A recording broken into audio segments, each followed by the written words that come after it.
I used to believe that people choose their journeys, that one day something inside them clicks, a clear decision, a clean break.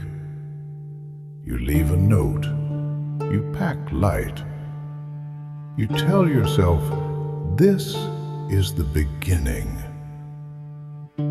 That belief was comforting.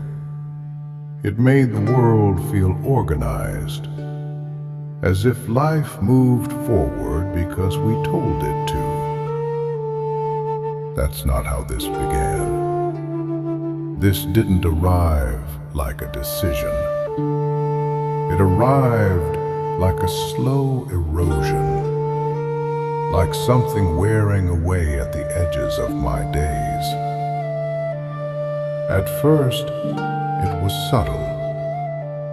Moments stretched longer than they should have. Conversations repeated themselves word for word, as if I had already lived them once before.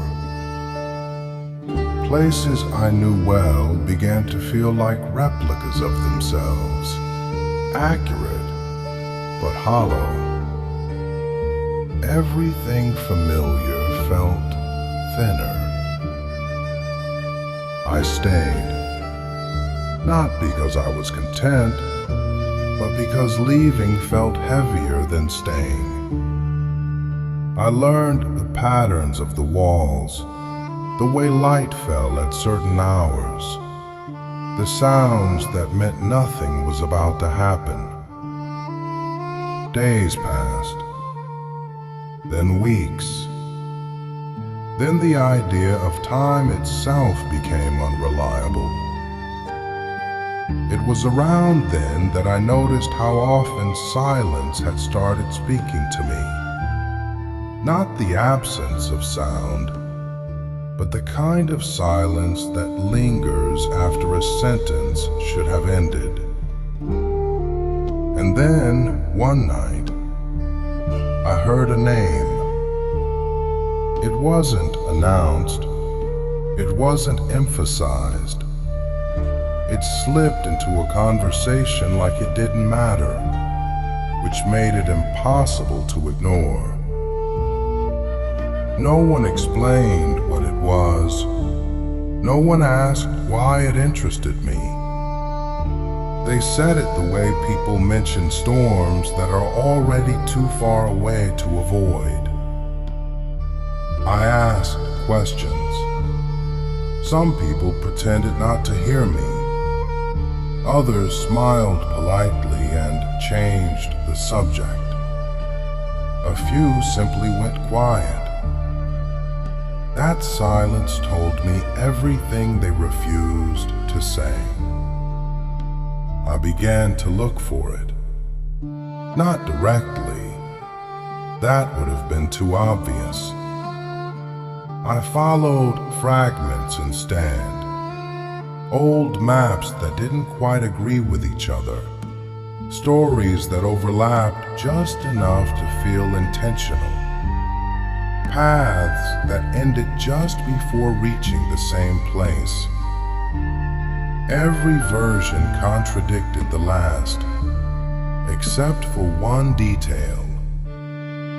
Everyone agreed that whatever waited there did not leave you unchanged. That should have frightened me. It should have been the moment I stopped searching. The moment I told myself this was curiosity without purpose. But fear doesn't always announce itself. Sometimes it disguises itself as interest. Sometimes as relief. Sometimes as the quiet realization that staying is no longer safer than leaving. I didn't tell anyone I was going, not out of secrecy, out of preservation. Some conversations are designed to make you remain exactly where you are. The road didn't begin where roads usually do. There was no sign, no marker, no indication that this was a threshold. Just land that felt aware, as if it had been waiting to be noticed.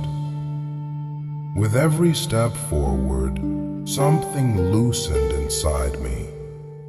Memories surfaced without context, sensations without origin.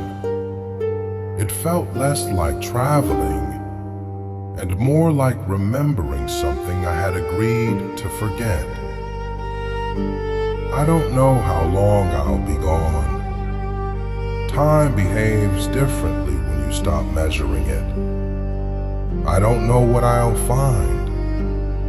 Some things resist names until the moment you stand in front of them. But I know this. Some places don't wait for certainty. They don't reward preparation. They respond only to curiosity, the kind that survives doubt. And once you step forward, once you cross the point where turning back would require explanation, the journey has already begun.